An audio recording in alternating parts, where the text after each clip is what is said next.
Welcome to Journaling with Nature, the podcast for those who want to turn curiosity into wonder, a pencil sketch into a rabbit hole of discovery, a moment of stillness into a life full of joy. I'm your host, Bethan Burton. Let's open the pages of our nature journals and explore this world together. Hello, this is episode 165. Today, I'm sharing a conversation I had with Danish creative Maja Pedersen. I've known Maja online for some years now, and during that time, she moved from Denmark to Sydney to continue her creative life in that new landscape. In our conversation, we talked all about the different things she was seeing around her and the way that committing to a big nature journal project helped her connect with nature in Sydney. Let's listen.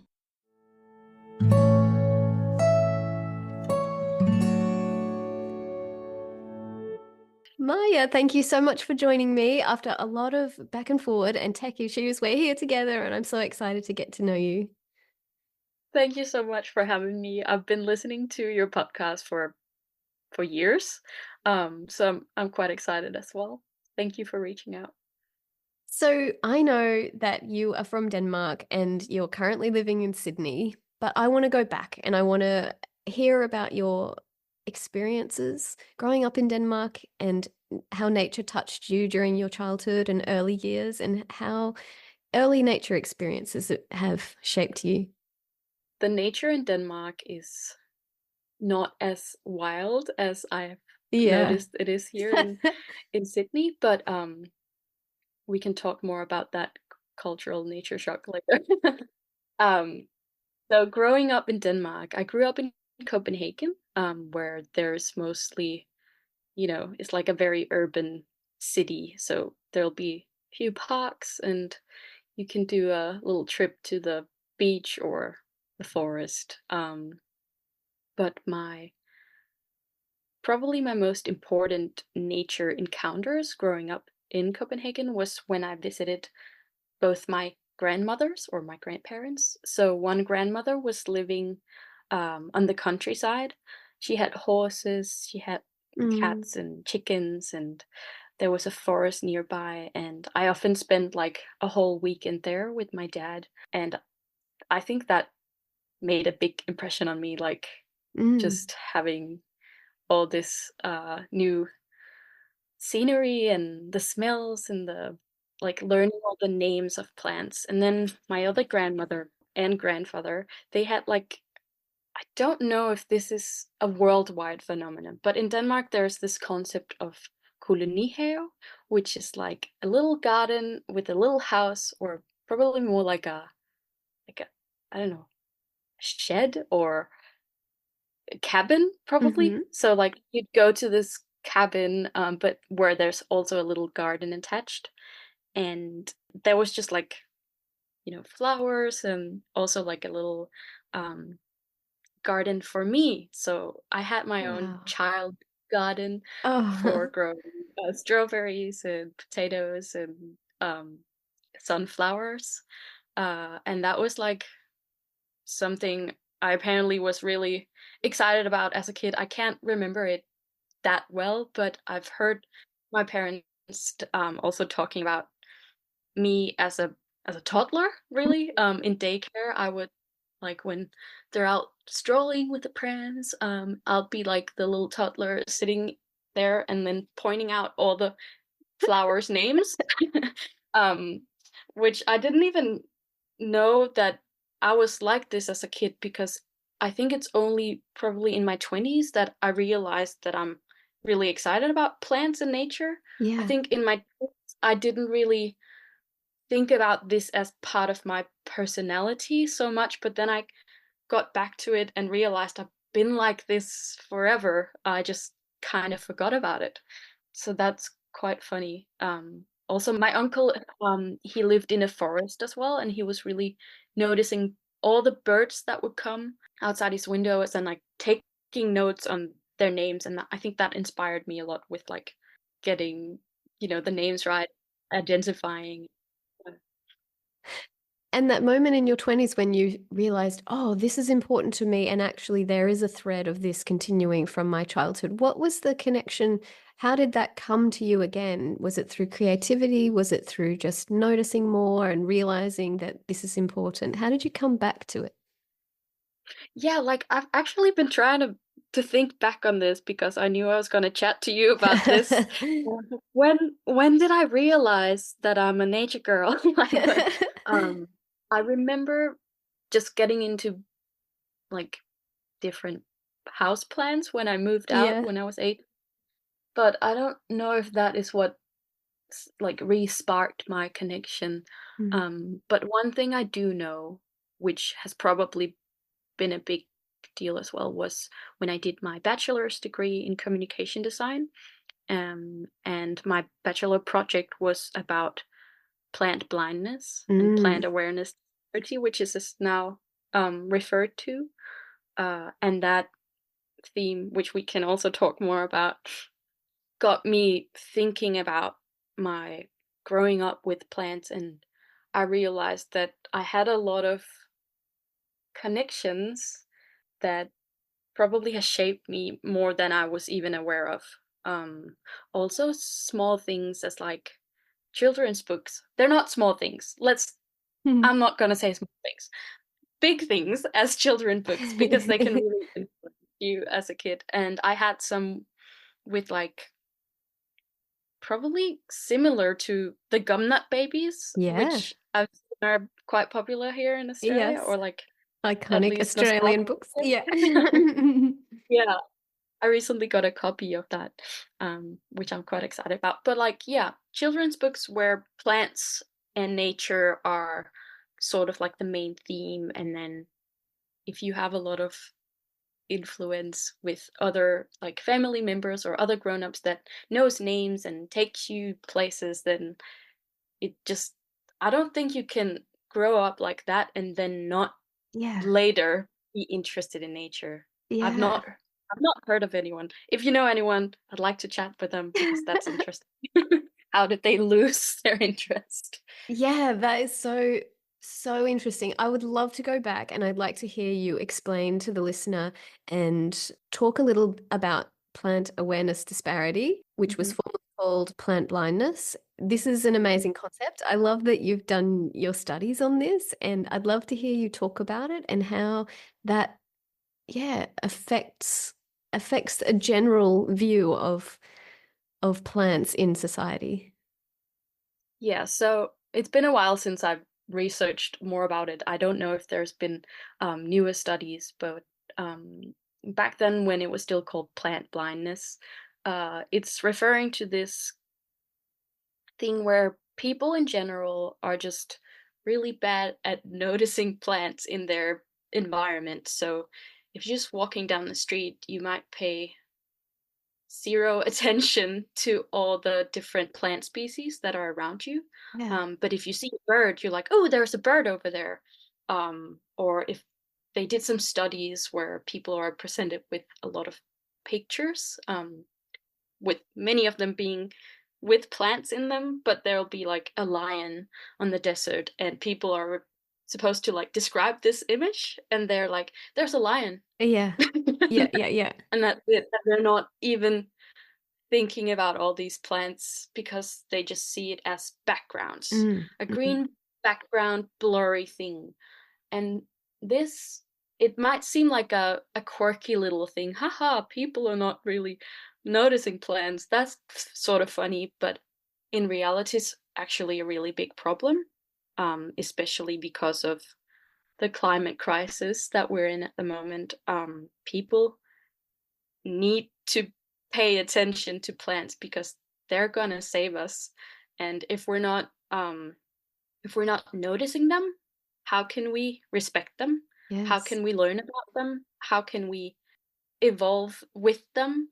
So it's really the quite apocalyptic to think about what will happen if we just continue to have this plant awareness disparity, which is this. I think it's a better name as well because Mm.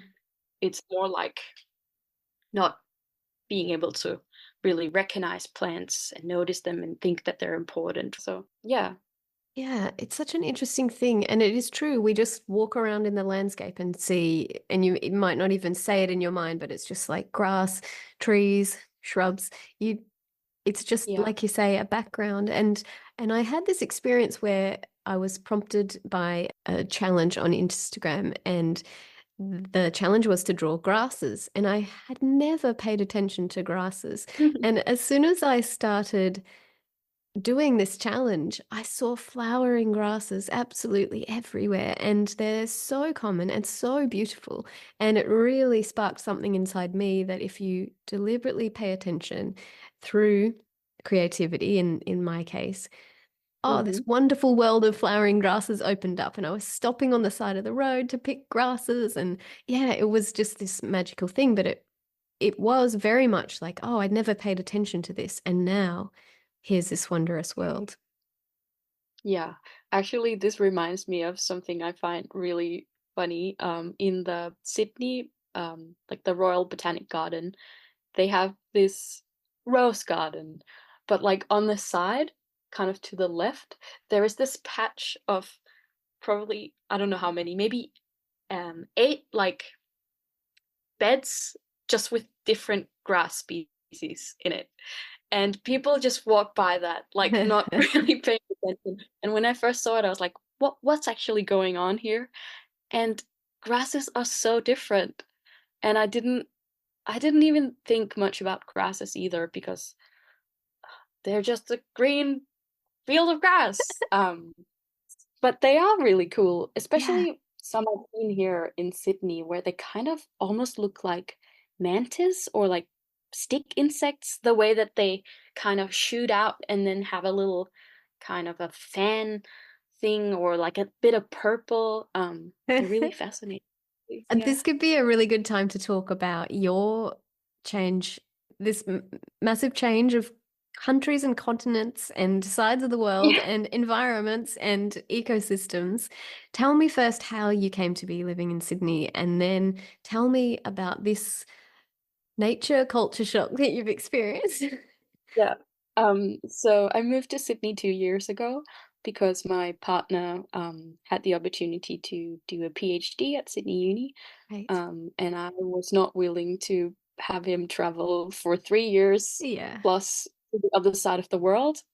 So I accepted this like adventure and just went with him and never really thought about Australia in my life. Like, not, of course I did, but I would Yeah. never have guessed that I would Yeah. actually go and live here. Um, but when, yeah, when you get an opportunity to do something like that, I think if you're able to, then you shouldn't hold back, like just because you're scared or Yeah. I don't know. Yeah. So the biggest shock, or I don't know if we can call it a shock, because the biggest difference probably is better. That you meet immediately, it's the trees. It's the Hmm. trees. The trees in Sydney are enormous compared to Denmark. Um, So interesting. Also, yeah, because we do, of course, we do have trees, but they're just not as large and they're not allowed to take up so much space in the cities. Hmm. And for me, this is so magical. I once lived in Hamburg for like half a year to do a semester there, and they have a similar really cool thing where they also embed the trees in the big city, like the lanes, and but this is just a whole nother level.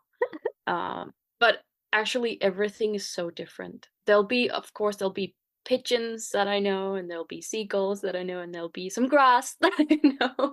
Um, but the majority of plant life here is just so new, and being a nature lover, everything excites me. Like just walking out and just seeing whatever is really like just next to the road. I was just like so amazed the first months, but it's continuing. Like every day I see something I've never seen before, which I think really, I can thank nature journaling for like keeping Mm. my eyes Mm. open for these like small things, noticing what what are all these amazing plants and animals and mushrooms. And funnily enough, like mushrooms here, many of them are so similar to what I've seen in Denmark, but all the birds are crazy. All the palm trees, never seen those. Like all the orchids and yeah, so many things are whoa. So I would have expected mushrooms to also Mm. be like, wow, what are these weird ones? Of course there are, but like many of them are like, ah, I know this Interesting. guy, I know this guy. Which is it's also kind of nice to like Yeah, a at least I familiarity. can still have some familiarity. Um because I was really getting good at like trying to learn plant names, like the Danish common species. Uh, and I felt like when I got here, it was just like a hard reset because I know nothing, which is Yeah. really exciting, Oh, of that's an course. interesting thing to begin again, to learn again. Yeah, yeah. Oh, wow. I'd love to hear about some of the specific nature that you have encountered and different specific nature experiences you've had there. Yes, I'd love to tell you about that. A thing that I've begun is snorkeling. Oh, So that's wow. never something I did in Denmark. But when moving to Sydney, there are so many snorkeling possibilities, and I've always been a bit scared of like swimming. Yeah. But this combination of nature journaling and snorkeling was just like I have to see what's under there, what's in the water. Um and snorkeling has opened up a whole nother level of the planet, Wow. like nature on the planet for me. Yeah. Um and being able to like just see on the rock pools what's happening there, because when you just like I don't know if this is just amazing for Sydney, but snorkeling here has been like sticking your head down and then just seeing loads of colors, loads of live fish, anemones, seaweed, and one Wow. specific thing I remember being totally amazed by was I was snorkeling probably Clovelly Beach, Mhm. um, where there was this weird color. It was like pink and gray. It looked almost like a crocheted ball of yarn under the water, but like very vivid, and it was like moving with the current. And then I like was swimming a bit closer, and it looked like a whole bunch of eggs, like fish eggs or something. And I was just like, "Is this an alien or what? What is this?" Um, and then when I came back from being underwater and just looking and being like, what is this?" I went to the app iNaturalist, Mhm. which can't recommend that enough. Um, so I went to search what have other people seen in this area. Went to images because I didn't really know what to Google search for this because I Yes, just didn't know because what it it was so was. different. Mm. Uh, so different. And then I saw uh, upon scrolling and scrolling through fish and other things that other snorkelers had photographed, someone else has seen this thing, and it was a wandering anemone, Wow. which is like I would never have known that existed. So it was an anemone, but it was like kind of like a little ball, so it can like move around in the ocean. Does it And I drift in put the that in my does it drift in the yeah, water? it just like Oh, rolls around. wow. So it's just really strange. And Yes.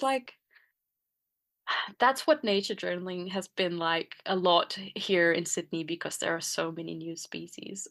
But even like even the one like the things that you see every day, for Mm. instance, here I often see little corellas or Mhm. the sulfur crested cockatoo, Mhm. which are such fun birds. There was a day where on my way to work, I would often go the same path and then like look around and like try to do like a little mind count of what Yes. birds were there or like um and then this day there was a little corella with a with a pizza slice in his beak. What? And it was just so funny.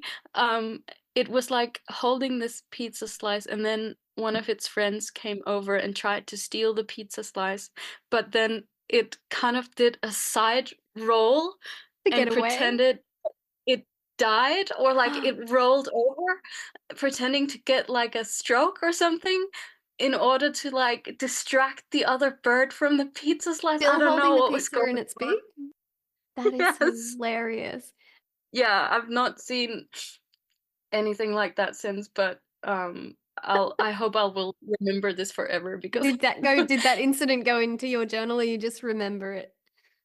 I tried to take a little video recording of it, but Yeah. often when these things happen, it's just so quickly. Mhm, mhm. Your phone is not capable of getting that. I think I got a little video of the end of the episode, but this is like peak nature journaling, noticing things that happen. If Yeah. I had not been aware of like looking at these birds as an action, something I chose to do, maybe I'd not seen this amazing thing. Yeah. So it's been really great for me to have these like all these pages. Another thing I wanted to mention about the more like specific things, specific encounters with actual nature has been part of my making paper process. So I make recycled paper from like egg cartons or all sorts of paper I can get my hands on. Hmm. And I often try to mix in plant material as well. Um, so when I moved to Australia, I was very excited about trying to find new like flower petals or yeah, sources of plant material to play with in the paper. And when the jacaranda flowers, the purple flowers, they lose like they shed. I don't know what Yeah, it's called. yeah, the When all flowers the fall. flowers, they just fall and they're just on the ground and the whole ground is purple and it looks crazy, unreal, but very beautiful. I collected a whole bunch of these flowers and tried to make paper from it. And the first time I did it, I didn't really get that purple color. It just Yes, became brown. So yes. I had to find another way of doing it where they were more fresh. And then I actually got to make paper with the purple flowers, How did you do that? How which did you are preserve the color? so usually I cook the plant material before I make paper with it in order for it to get more flexible, Hmm. so that it like lays more smooth. But with the jacaranda flowers, they just turned brown when I boiled them. Yes. So I had to use them fresh, just blended them fresh in without boiling them, and that's how I got the color. Wow. Uh, it might not be like preserved for Yeah. years, but at least I got it on the sheet. Yeah, and I had a similar like fun experience with camellia flowers because they also just drop all their flowers onto the ground, and you're like, "What? Surely we can use these flowers for something." And I've used them in paper, and I found this specific camellia. I don't know what the scientific name of this one is, but there is this one bush with these Hmm. red flowers. When I boil them, they become blue. They change Wow. color. It's Wow. like a little it's like a little science Chemistry. Yeah, experiment. yeah. Yeah, it feels like first time I saw it, I was like, "Wow!" I wanted to show everyone. And they're like, "What the hell are you even doing? Why are you boiling flowers? This is so weird." Um, but it's just amazing what you can notice with also like apart from just drawing Mm, plants, but also like using them in my paper. It's there are so many ways that you can get joy from flowers just falling on the ground. yes. Yeah. This is amazing. I love that. How can I use this is part of your thinking. How can we use this? How can we use that? What will happen if I do this? What will happen if I boil these flowers? How can I incorporate the color into the paper? It's a lovely mindset. Yeah, like curiosity is really like the probably the best description of Yeah. the mindset, I guess. Tell me about your nature journaling. How did you find nature journaling? And so you obviously started when you were at home and then continuing here, but I would love to hear about your beginnings. How did you begin as a nature journaler? Okay, so what I found out, I was searching the core memory of Yeah, yeah. nature. Where did where are the roots? And I think it began one day where my friend Fia, she told me about this book that she bought. She loves books, and she got this new book called uh, Nature Diary of an English Woman in the 1800s, or I can't remember the The exact title, Diary but of an that's, Edwardian Lady. oh, you know about it. Yeah. Great. Yeah, this book. She just, we were speaking on the phone, and she just told me about this book, The and I was Country just Diary. Sorry, the Country Diary of country an back. Edwardian Okay, Lady. that's Yeah. good because I kind of think I need this book. Yeah, I have, yeah, yeah. I've only heard about it. So she told me about it, and I was just like, this sounds really great. I'm gonna do this. Yeah. So I kind of started my own nature diary, Yeah. inspired by what my friend had told me That's on the beautiful. phone. And then that became like quite a serious project for me. I book like I do bookbinding, so Yeah. I bound this whole book with like an embroidered cover and my handmade recycled paper inside as well. And each month I would do like a cover illustration for representing that month, and just writing down little observations. I didn't even know that nature journaling existed. So I was Yes. just like doing my own little thing. I've heard many other people on your podcast saying like I was doing nature journaling without even realizing. So Yeah. I guess it's just it's an urge that we have to do, some of us, which is Yeah. great. But so that's where it started, and then I I was quite excited to do more nature journaling here in Australia. So last year in 2023, I decided to do a book a month with nature journaling. This is huge. Um, yeah, it's quite. I don't even really know where to start because there are a lot of things that I'd like to chat to you about because I think you'd be excited about this project as Yeah. well. Yeah. Yeah. Um, so well, the listeners can't see this, but I'm just gonna show you one of the little books and Look at that. So maybe you can describe it for the listener and create a visual picture of what you're showing me. yeah, let's try that. So it's a A6 Yeah. sized little book, probably 1 centimeter wide. It's got a soft cover, which is some flannel flowers are printed on, and some flowering gums and other native Australian plants.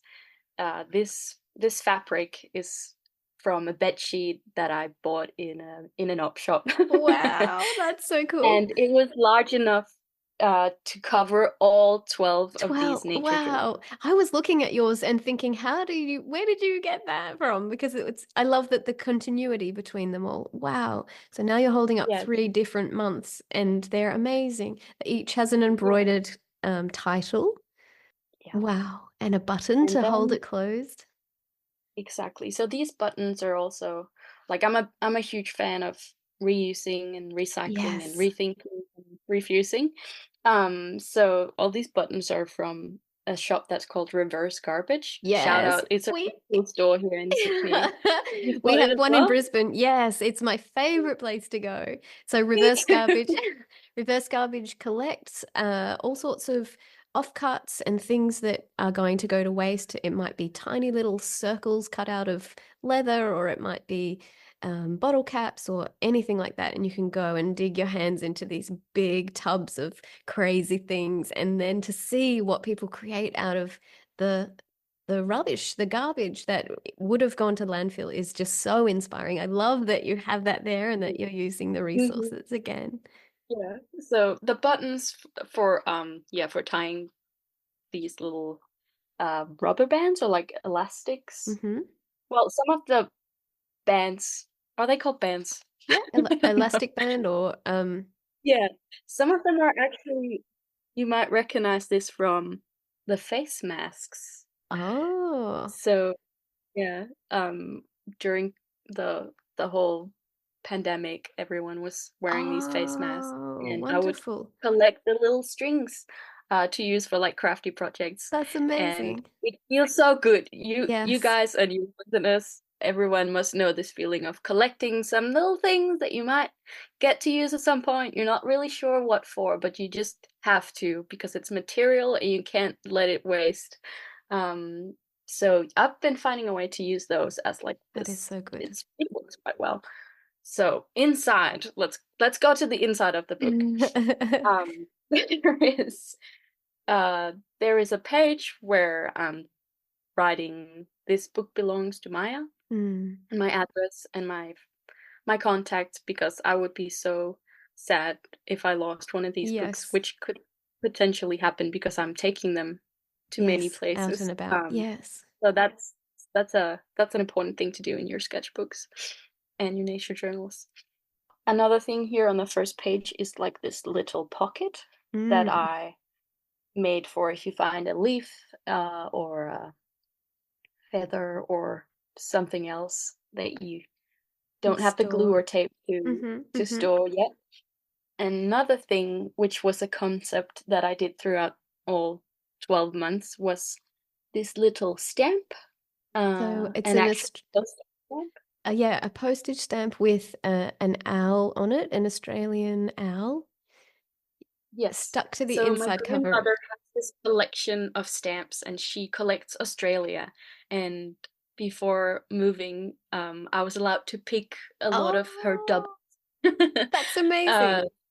so I picked a lot of Australian stamps and I would use them as sort of like a little achievement sign in my nature journal. That So for is so, each month, I love if I that. saw if I saw this is a little yellow flower, I'm actually not sure what flower it is, but that would represent something that I saw that month.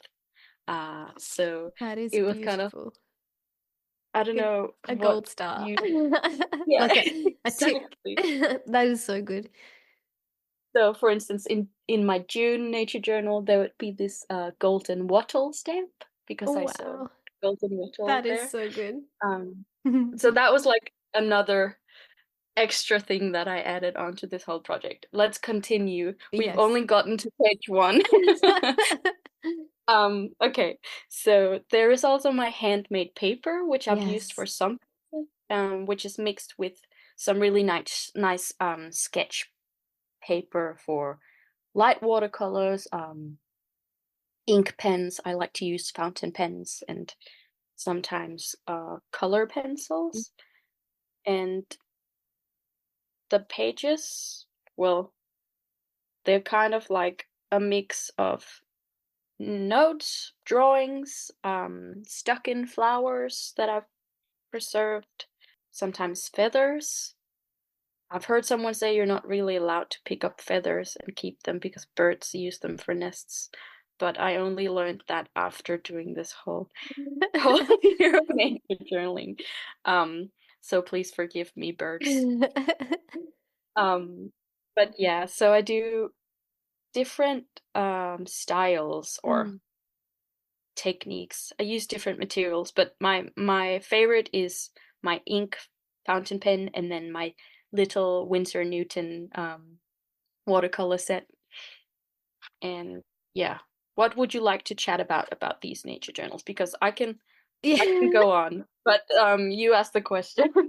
I really like the idea of taping things into your journal. I think it becomes a memento. It becomes a souvenir of your time in nature. And I guess that what a nature journal is. But even it's extra. It's like keeping a train ticket on your trip to Europe or whatever Yeah. it is. Yes, It's a bit. It feels a bit like that. Like that's true. something It's more extra. like a little scrapbook as well, in that sense.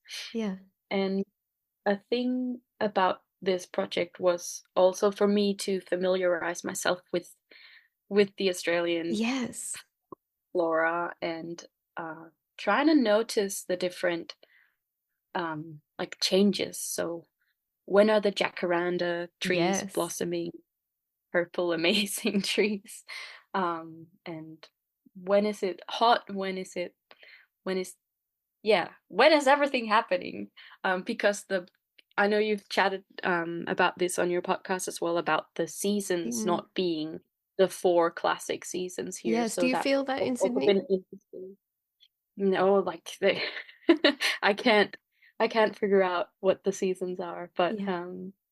they're more fluid in a way. Mm-hmm.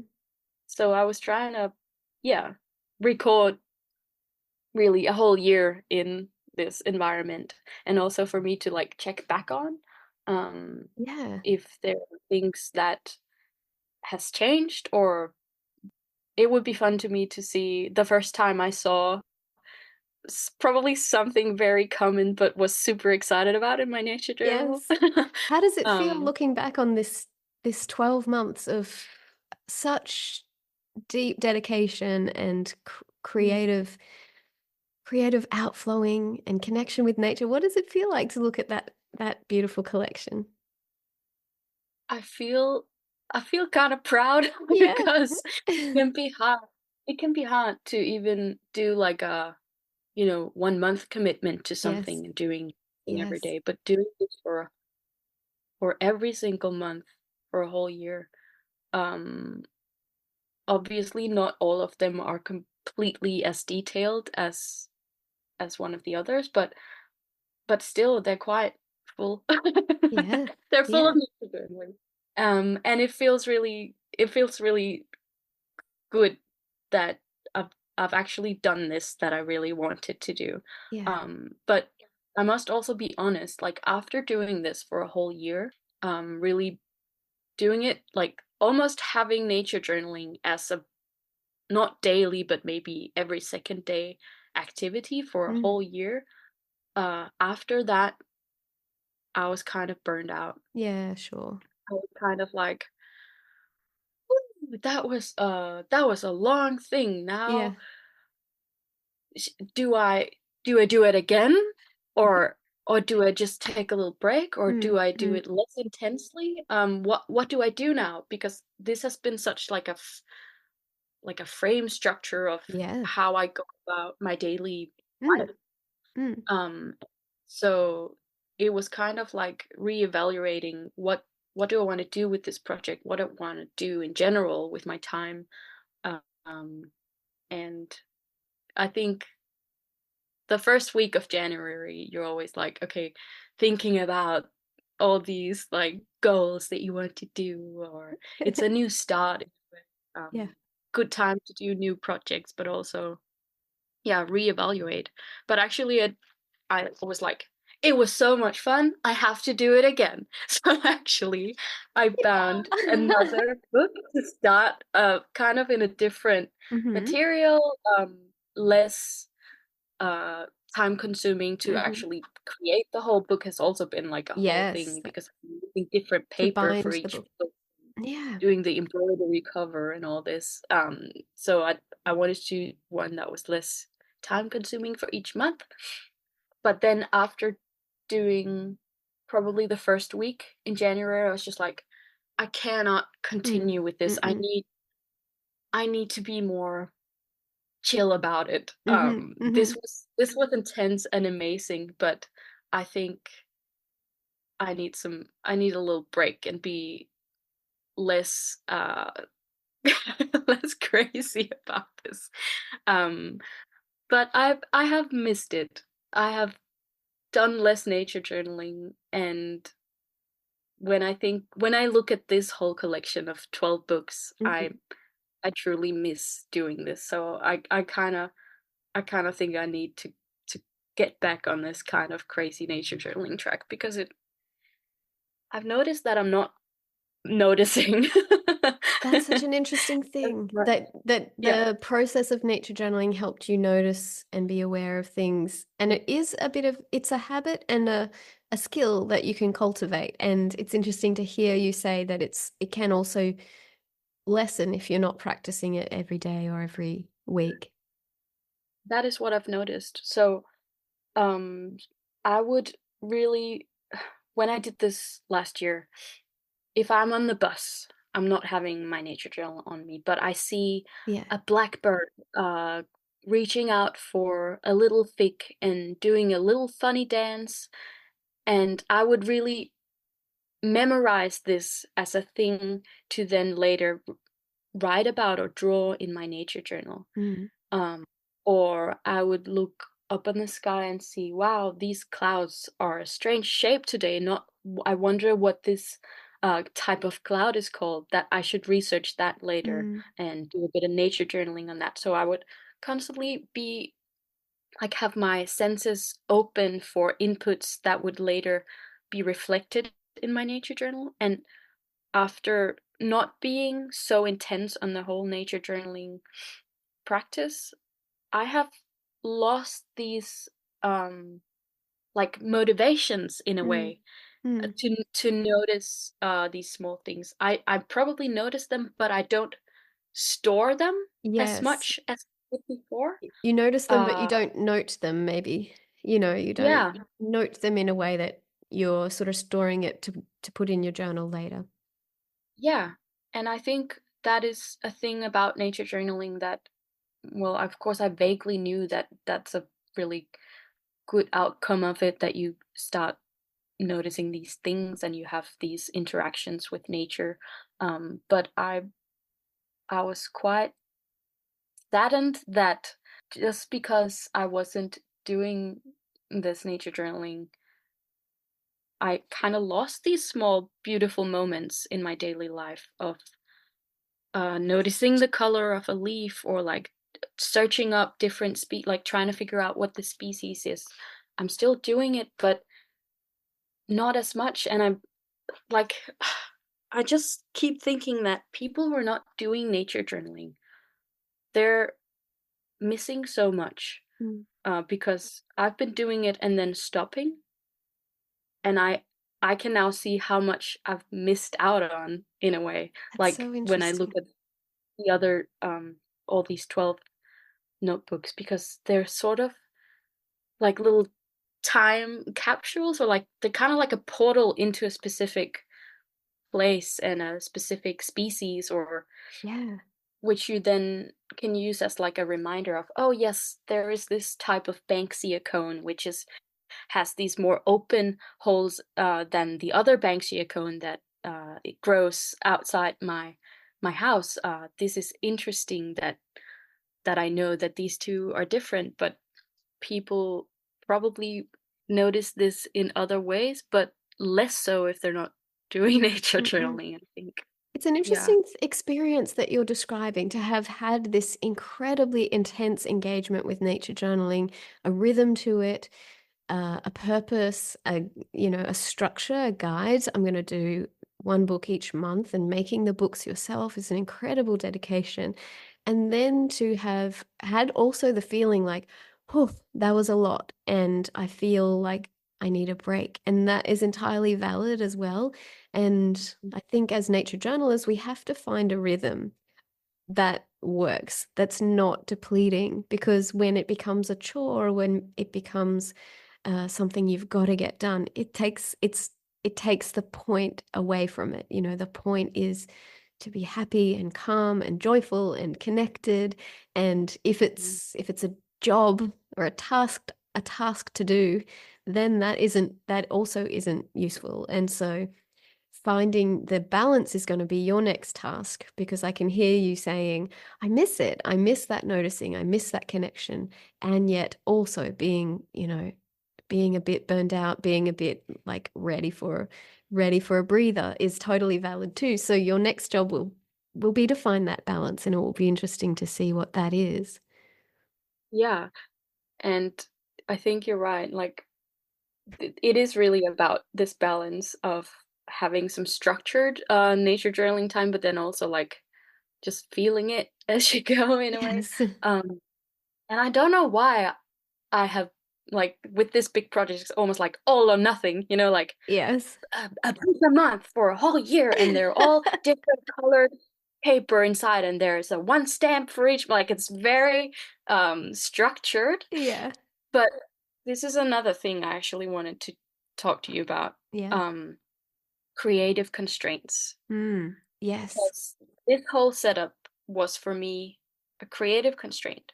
I even forgot to mention that I developed a font or like a Oh, wow. typeface for this project, which are like letters that look a bit like leaves. So that would be the same like letters that I would use for all the books.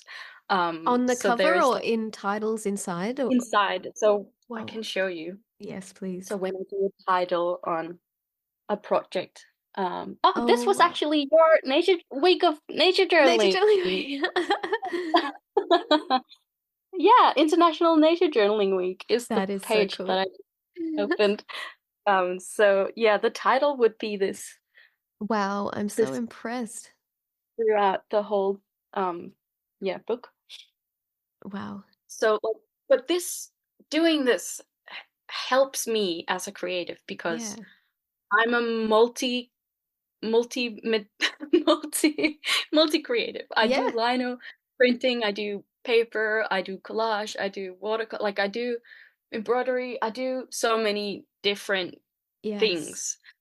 So for me there's like endless possibilities. So having this like frame, okay, you're gonna do something within these parameters and that's like the setup Mm. that helps me to be creative within a specific field because otherwise I think I might just be too overwhelmed and Mm. gonna f- like I'm not gonna feel the creative spark Yes. as much as I do when there is like I guess it's sort of like problem solving. Okay, I have these These like limitations. Yeah. yeah Yeah, yeah. that I have to work in. So that has been very interesting to like follow through with that for a whole year and still being totally inspired every time I open the pages. Yeah. I have still found new ways of doing it. It has not become like a boring thing. Yeah. Sometimes I'm like, oh damn, there are quite a few pages left in this book, and it's the 28th. Yeah, yeah. What do I do? But then on the night, I'll be like, "Oh, I picked up this flower yesterday in Mm. this vase. I could quickly sketch like I could do a blind contour first, and then I Yeah. could do a watercolor, and then I could maybe write something about it to fill out the pages. But having this like motivation of getting the pages filled out really also helped me to actually do the creative bits like Yes. drawing and doing this. So it's a drive as much as a limit, Mm, which mm. I think I use general as a general tool for like opening up my creative practice. Yeah, I noticed that you're inspired by the limitations of Inktober and that Mhm. it's ink and you're going to do it every day and that's it. It's ink and that seems to open up the creativity instead of shutting it down, which is it maybe sounds counterintuitive that you put limits on yourself to be freer, but Yes. that's the way it comes. Yeah, especially. Actually mentioning Inktober, now that I don't know when this podcast will be on, but in September, I'm doing this challenge that I try to do every year called Shroom Timber. Yes. It's inspired by Inktober, but I draw a mushroom every day. Um, Fantastic. yes, and I encourage everyone to To join in. participate and Yeah. yeah, join in, share your mushroom drawings. And There what are are so your many. are they ones that you find outdoors? Are they ones you find and research online? What are your parameters for that?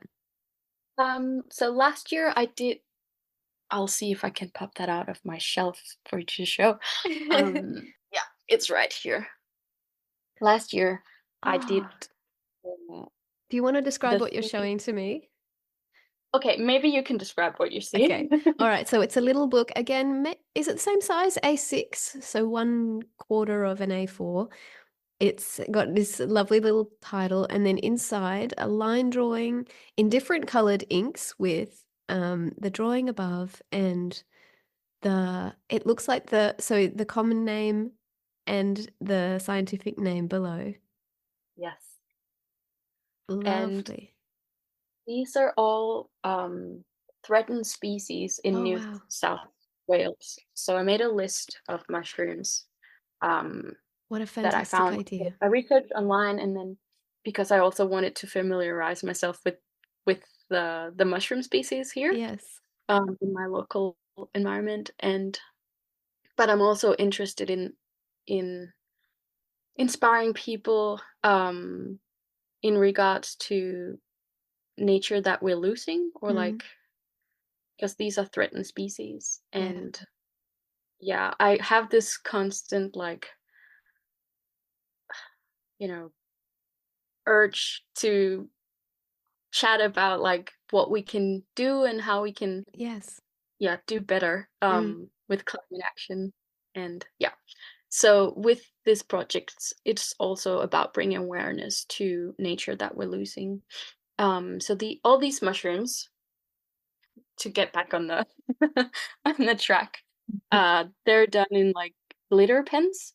So Oh, again, I cool. was doing like one glitter pen color a day because I got gifted a whole set of glitter pens on my birthday, and I think there were like 32 glitter pens in a pack, and that's like, okay, A that's a month. month. Yeah. Have a month there. Sometimes my brain works like that.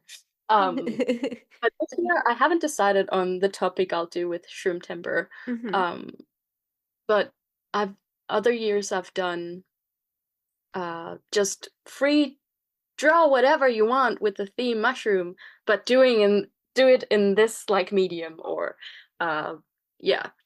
So it's again kind of like a creative constraint. Mushrooms is the topic, and then I'll make more and more limits Yes. Yes. until I feel like there is also a good consistency, Yes. which motivates me, because if everything is like free from day to day, Yeah.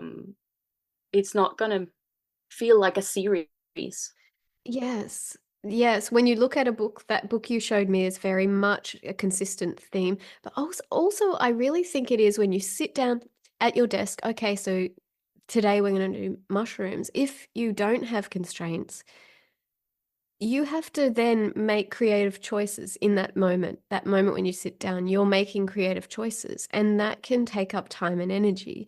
Whereas if you sit Mhm, down and you don't have to make the choice of paper because you're in a dedicated book, you don't have to make a choice of pen because here it is, this is the glitter pen I'm using, and you don't have to choose a subject because I'm doing a mushroom and this is the next on my list. Those creative decisions being taken care of, I think that's where the freedom to create immediately as you sit down is unlocked. That's my thinking on what that that's a those really good constraints do. thinking. That that's probably a really good point to why I'm like graveling towards setting up these Yeah, limits for myself yeah, without necessarily realizing. But yeah. yeah. I am interested to ask you because you're a multi-creative, you do so many different things. I want to talk to you about play because this is a theme that I'm really passionate about. I know that play Mhm. is such a big part of your it infuses everything you do, I think. And I'm interested to hear your thoughts on play and how that informs our creativity and the importance of play in your life and in your practice. Mm, yes, I think when I did my bachelor's in communication design, they had a master graduation program called Design for Play. This is so But cool. so my bachelor was communication design, where that's kind of like a mix of graphic design, interaction design, and then a bit of illustration as well, Mm. which I then really had to do in Hamburg to actually get the illustration that I wanted. But that's a side note. But yeah, this idea of having play as both part of your creative process, but also the way of thinking about solution to a problem, or to Mm. a, yeah, design question, is probably integrated in my ways of doing creative Yes. things. Yes. So it's not something I've been, deliberately doing. I think it's a natural Yeah. thing for me.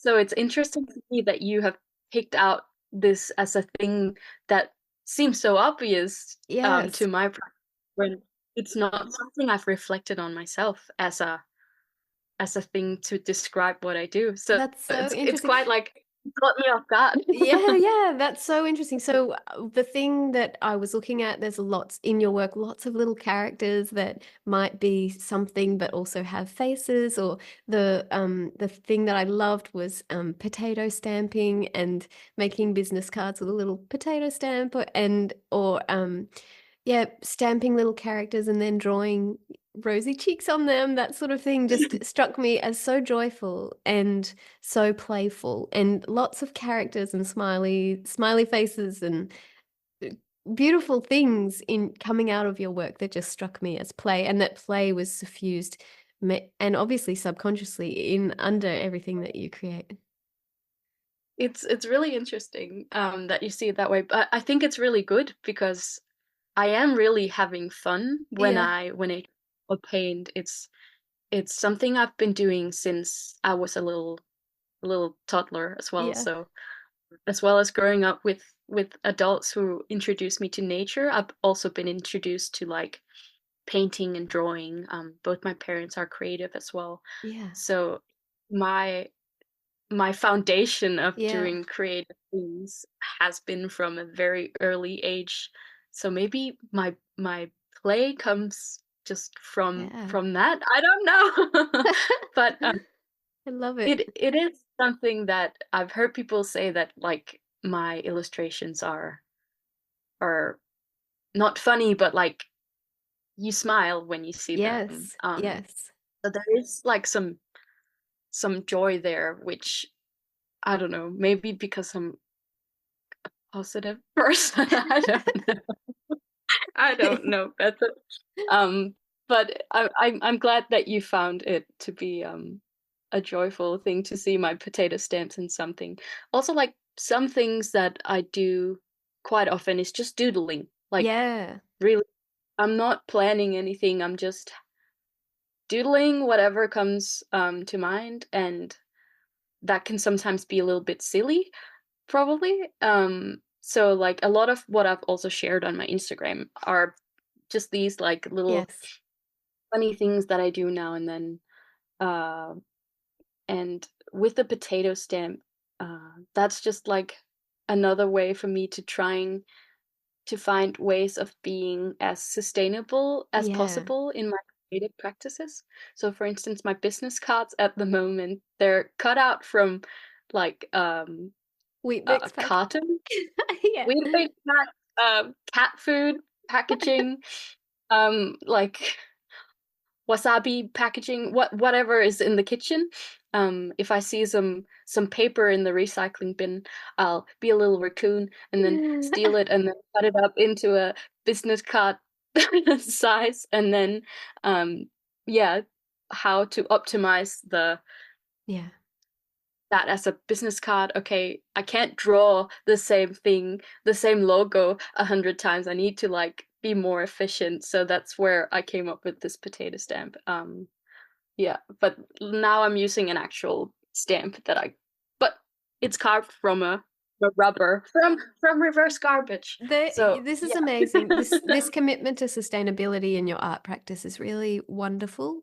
And there was one thing I really wanted to hear you talk about, which is the bread tags that you brought all the way from Denmark. I was fascinated by this, and that use that you had this knowledge that this is a resource that can be used in some way without knowing maybe fully what that was, and then gifting it to another creative that had a plan for Yeah. it. So this is probably a part of my life that is like very closely related to hoarding, but it's not. It's a fine line So between sustainability and hoarding. yeah. I know a lot of like other environmentalists can relate to this collecting jam jars and just continue to do so. Just an example, but yeah, I had this collection of bread tags in Denmark. Just putting them in a little bowl whenever I got my hands on them, and without really thinking about what to do with them. But I also really like small things. Yes, so, yes. so this little small thing that you could collect, I don't know what to use it for, but maybe I'll find out one day. And then I heard about the bread tag project, with which is an Australian artist who collects bread tags from all across the world, and uh, like make art and projects, and even like records where they're from, make statistics, in all purpose to like have a conversation about this little stupid piece of plastic that just ends up on the road. Yeah. What is the point? Like, can we change this? And actually, I know that within, I don't know if the bread tag project has been part of this change, but anyways, a lot of bread tags now are made from cardboard, which Yes. is a such a small little change, but it is a positive change, and Yes. these small things still make a big difference. Mm. Um, so I brought my little collection of bread tags to Australia to then send off to the bread tag project, This is and amazing. that was the first Danish bread tags that they had in the collection, which I'm proud to have delivered that little of statistic. Yeah. This is so cool. I love seeing creativity matched with sustainability, and you're embodying that so beautifully. Another aspect of your creative expression is zines, and it seems like there Mhm. might be a bit of a zine culture and community near where you are, and different Yes. fairs and markets. Tell me about this.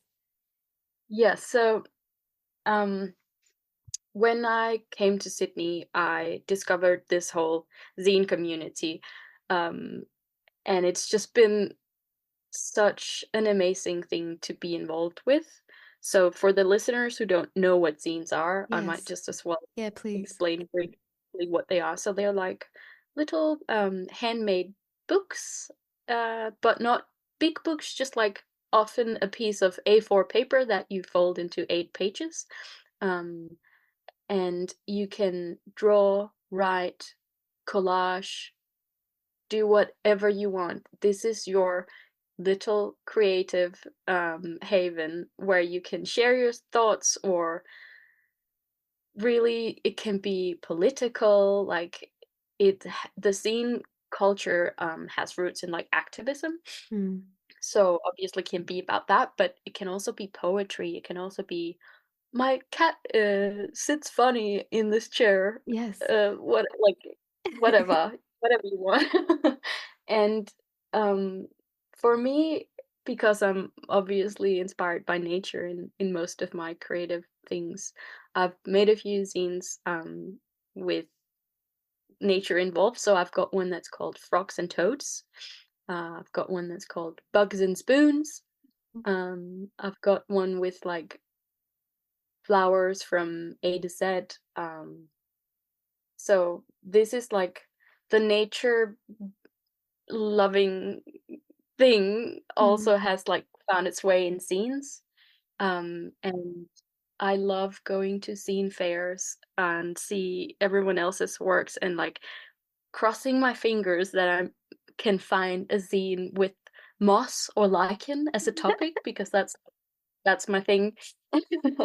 And I have been able to find some zines about moss, and I'll Oh, be that's swapping amazing. with these people and having this like profound connection over moss in zines is just like a very small, like, what are the chances in a Yes, way, but yes, also yes, like I feel like scenes, because they can be whatever you want, like yes. just share your weird love for whatever, and there'll be someone in the world with this same passion. um and I think, yeah, they're just good ways of also getting to know other people's interests, and like finding out about things that you never really considered before, but also having this medium to like, yeah, actually play with different paper or different pens, like maybe magazine only using highlighter pens, or it's another way of, yeah, it's like creative constraints in zines is is great. It must be amazing to see all those different creatives there with their zines because there's two things. There's what they chose to document that Hmm. tells something about their personality, and also the way they chose to do it. It might be in collage, it might be in pen and ink, it might be in a cartoon style or whatever it is. So there's two things that are showing up. Uh, the person, the inner person, the inner workings of that person. And that's a lovely thing. And then to say, hey, I see you, I love moss too, or I love cats too, or whatever it is, and to have that exchange is really wonderful. Yeah, it's really great, and the community around zines is so much like more happening than in Denmark. Okay. I know that there is a zine fair in Copenhagen. I didn't know about it when I lived in Denmark, Yeah. but since now that I've experienced so many zine fairs and markets and people who make zines, and I'm definitely gonna check out that when I go back to Denmark. But also encouraging everyone from wherever you are to just like make zines and start a little zine community. Yes. And you can combine this with your nature journaling practice as well. Yes. Have you seen the zine that the Wild Wonder Foundation created for getting started with nature journaling? Yes, I have. And this is another thing I wanted to chat to you about. Because in Sydney, speaking of communities, there is the Sydney Nature Journaling Club, Yes. which I have attended. Katie, who runs it, she printed out this little scene that you mentioned as like a way of presenting nature journaling for people to begin their practice. And yeah, this Sydney Nature Journaling Club meeting up once a month, usually at the Botanic Garden, but also sometimes other places around Sydney where there's yeah, some nature around, has been really great for me. And also especially when I did the 12 nature journaling books, like having this monthly thing to show up to and know that you have this hour or Mm. however long it runs for, to just focus on that thing. I think having this in your as a planned activity in your calendar will make you at least do it that one day if you don't Yes. think about it the other days. But also like having this little group of people to chat Yeah. to about what you observed, and then getting inspiration on from others, like how they paint trees, or getting little tips on like, hey, if you use little bulldog clips when we do the flat light presentation, your pages won't blow in the wind and go to a different, like small little nice hacks and ideas. Yeah. It's such a great thing to have. Of course, you can have the nature journaling community online as well, but being at the same place Yeah. and then experiencing the same weather, the same sounds, like seeing the same plants and animals, but like having them recorded in different ways. It's such a wonderful thing to be part of. I really love it. I'm so glad that Yeah. that's flourishing in Sydney and that you've got that. And that I think that moment in a nature journal meetup where people are sharing what they created, what they decided to put on their page is so valuable. And that moment when you realize, oh, you've documented the same thing as me and you've done it in a completely different way. And I'd love to borrow that from you and that idea. And yeah, it's a really nourishing, inspiring thing, I think. It is. And actually, I went to the one this Sunday where it was very windy and rainy, and we went to a place with a little lighthouse, so like a very windy place. Mhm. And I wanted to do some nature journaling around the rock pools there, Mhm. and I just found myself being so rusty.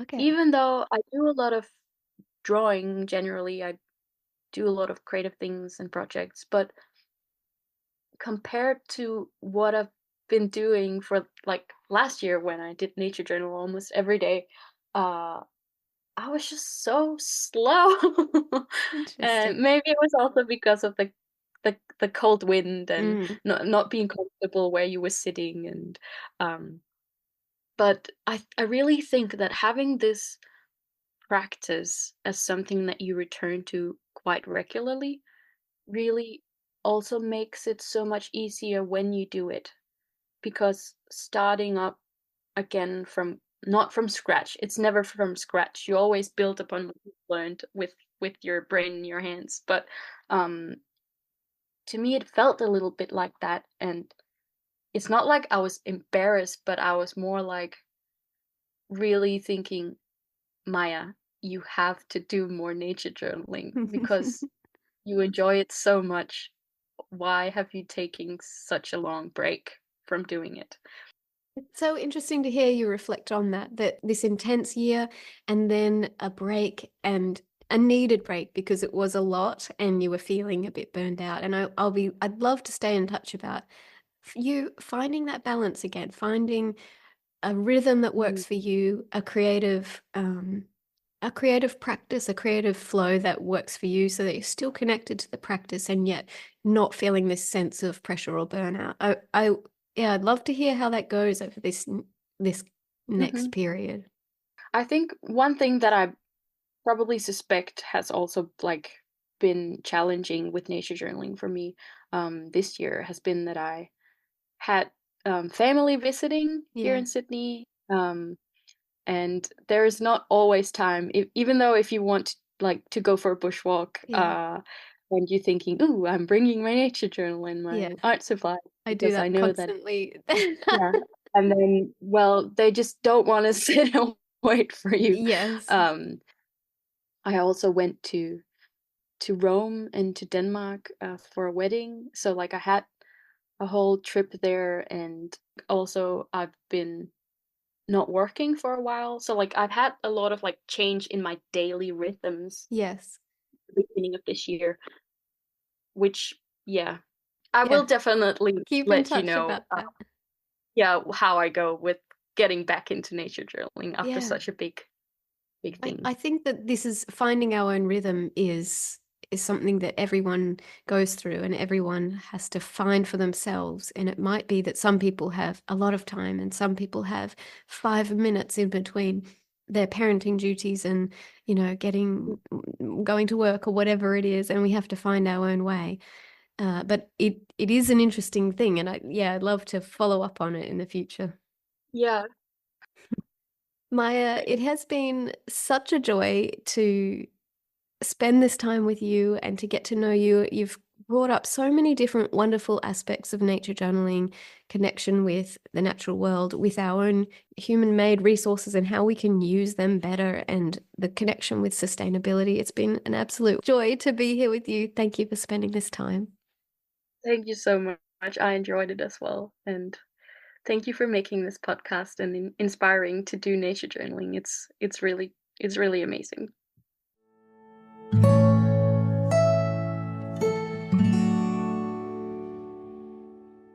I hope you enjoyed this conversation with Maya. I really appreciated the way that she incorporates sustainability into her practice, recycling and repurposing things and using less to create more personal and authentic pieces.